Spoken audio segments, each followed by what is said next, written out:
Radio Karoual, le journal, présentation Yannick Somé.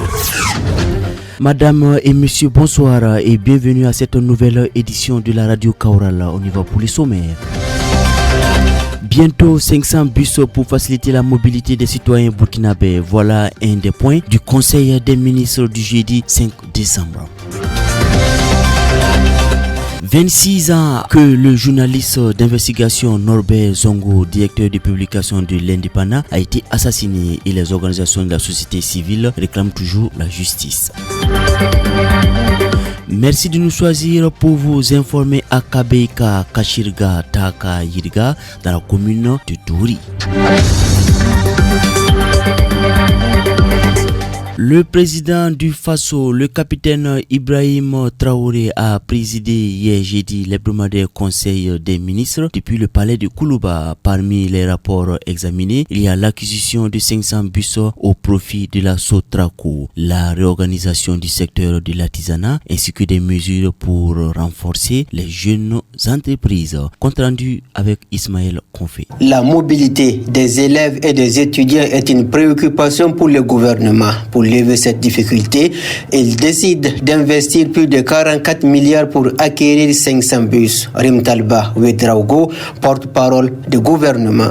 Il s'agit donc d'une décision très importante qui a pour objectif d'améliorer les capacités de la Sotraco à répondre aux besoins de mobilité des citoyens burkinabés, surtout dans les centres urbains et plus particulièrement la mobilité des élèves et des étudiants, pour permettre donc de résorber les difficultés liées aujourd'hui à la vétusté et surtout à la faiblesse du parc de bus de Sotraco pour pouvoir répondre donc à ce besoin-là qui est extrêmement important. En plus de l'avant-projet de loi portant réglementation du conseil fiscal au Burkina Faso, le conseil a adopté un projet de décret portant procédure de passation, d'exécution et règlement des marchés publics qui comporte plusieurs innovations en faveur des jeunes entreprises. Aboubakar Nakanabo, ministre en charge de l'économie.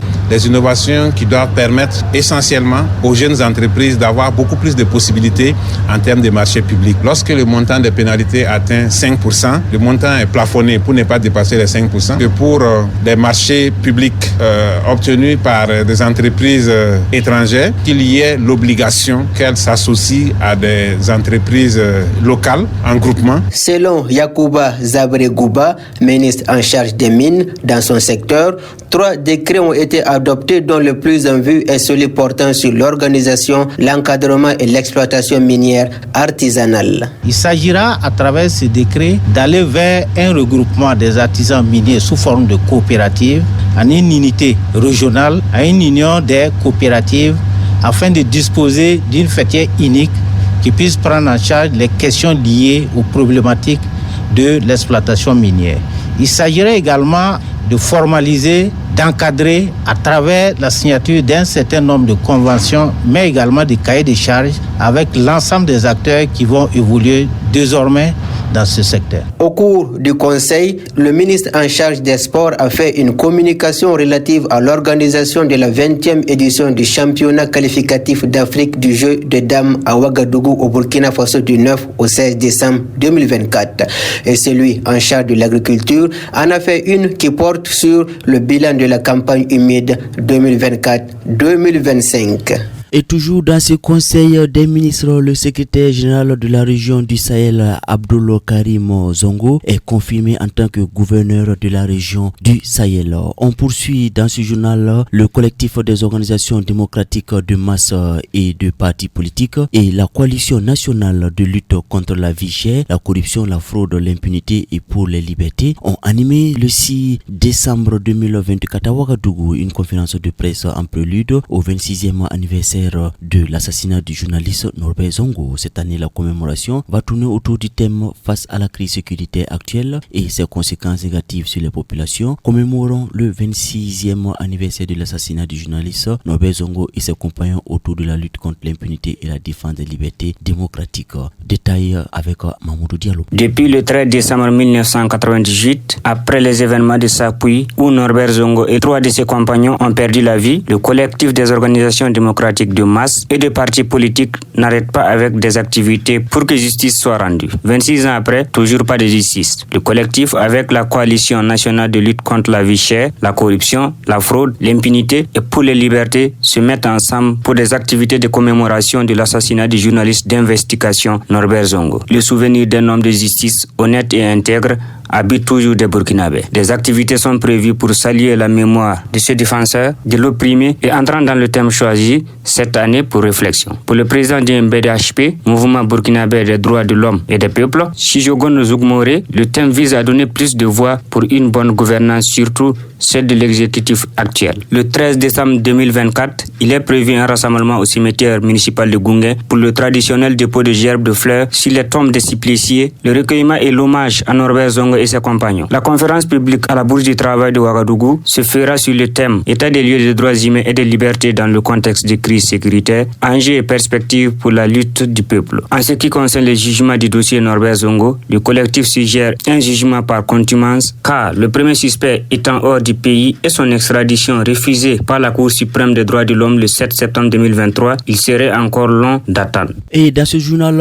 on parle de la journée mondiale du sida qui a été commémorée en différé au Burkina Faso et c'était ce jeudi 5 décembre 2024 à Ouagadougou sous le thème Ensemble pour des services VIH inclusifs. La ministre en charge de l'action humanitaire Nandi Somé, au nom du président du Faso, le capitaine Ibrahim Traoré, a appelé à l'occasion à l'intensification des actions de riposte. L'essentiel de la commémoration avec Aruna Maïga. La ministre de la Solidarité, de l'Action humanitaire, de la Réconciliation nationale du genre et de la famille, Nandi Somé Diallo, a déclaré ce jeudi à Ouagadougou qu'au niveau national, le thème retenu pour la commémoration en différé de la journée mondiale de la lutte contre le sida est Ensemble pour des services VIH inclusifs.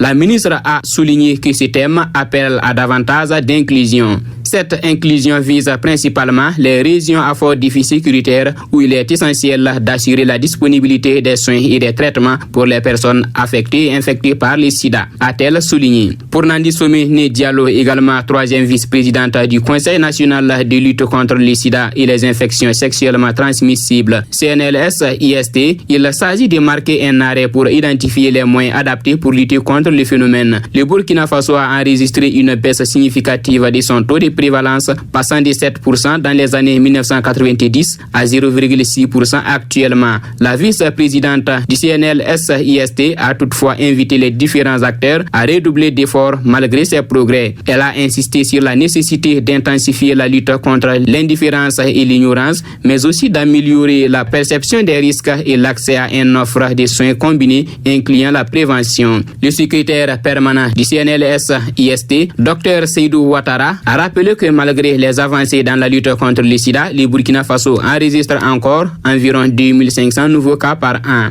Il a ajouté que dans ce sens, les organes mènent un ensemble d'activités, notamment l'information, la sensibilisation et la communication auprès des populations, tout en mettant un accent particulier sur le dépistage volontaire. Nandi Somé Diallo a tenu à indiquer que cette célébration en différé vise à promouvoir les actions en faveur des personnes infectées et affectées par le sida. Pour ce faire, la célébration a été marquée par la décoration de 15 acteurs engagés dans la lutte contre le sida. Plusieurs structures sanitaires et associatives ont également été récompensées pour leurs actions quotidiennes en faveur de l'éradication du VIH-Sida.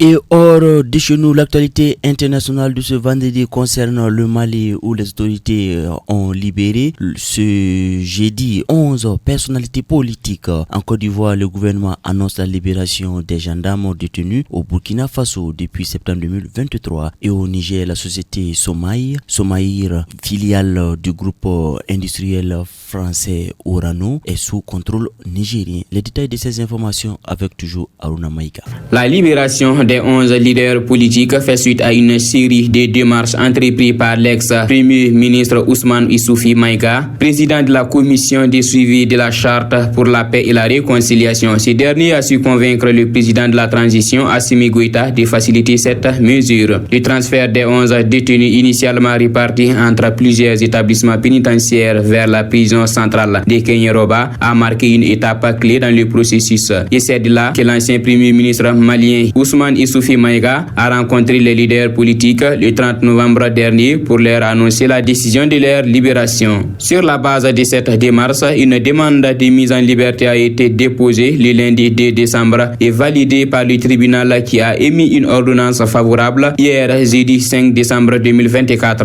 Leur arrestation est intervenue le 20 juin 2024 lors d'une réunion privée. De libération en libération, mais cette fois-ci en Côte d'Ivoire. Le porte-parole du gouvernement ivoirien Amadou Coulibaly a annoncé la libération de 2 gendarmes ivoiriens détenus au Burkina Faso depuis septembre 2023 par les autorités burkinabées. Selon lui, ils étaient à la poursuite d'orpailleurs quand ils ont franchi la frontière. Cette libération a été possible grâce à la médiation de la République togolaise, a précisé Amadou Coulibaly. En guise de reconnaissance, le président Alassane Ouattara a adressé ses vifs remerciements au président togolais Faure Gnassingbé. Au Niger, durant le conseil d'administration de la Somaïr qui s'est tenu le 3 décembre 2024, le Niger a refusé que la filiale du spécialiste français de l'uranium exporte sa production. Et dans un communiqué du mercredi 4 décembre, le spécialiste français de l'uranium Orano a affirmé que les autorités nigériennes avaient pris le contrôle opérationnel de sa filiale minière au Niger. Les machines de l'entreprise tournent alors que le groupe français avait décidé de suspendre les activités le 31 octobre. C'était sans compter les plans des autorités nigériennes, lesquelles retiraient à Orano le droit d'exploiter les gisements d'Imouraren, dont les réserves seraient de l'ordre de 200 000 tonnes d'uranium. Depuis le début du bras de fer entre le Niger et la France, plus de 1000 tonnes de concentré d'uranium de la compagnie française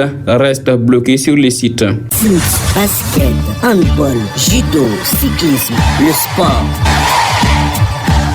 Et un mot de sport pour refermer cette édition. Le tirage au sort du nouveau format de la Coupe du Monde des clubs qui aura lieu aux États-Unis du 15 juin au 13 juillet prochain a été fait hier à Miami. Cette compétition va se dérouler dans 12 stades situés dans 11 villes différentes avec pour la finale au MetLife Stadium dans le New Jersey. Real Madrid, tenant du titre, est logé dans le même pool que Al Hilal, Pachuca, Salzbourg. Développement de cet élément avec Amadou Li. Le nouveau format de la Coupe du Monde des clubs passe de 4 équipes à 32, parmi lesquelles figurent les clubs les plus puissants de la planète football: Manchester City, Real de Madrid, Bayern Munich, Paris Saint-Germain, Chelsea, Borussia Dortmund et l'Inter de Milan. Il y a aussi 4 équipes les mieux classées d'Amérique du Sud: Flamengo, Palmeiras, River Plate et Fluminense. L'équipe haute invitée par la FIFA, l'Inter Miami, malgré les critiques de nombreux acteurs du monde du football, jouera le premier match de la compétition le 15 juin contre le club égyptien d'Al-Ahly. Ces autres matchs seront contre Palmeiras et FC Porto.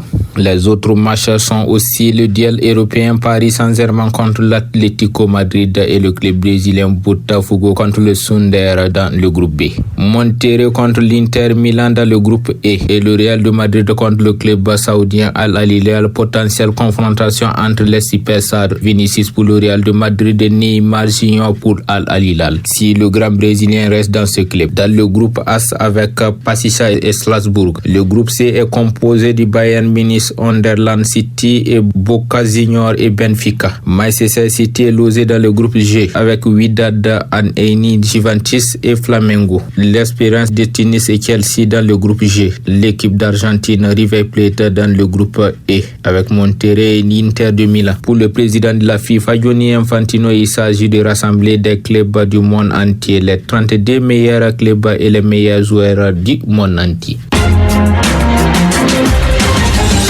Radio Karoual, le journal, présentation Yannick Somé.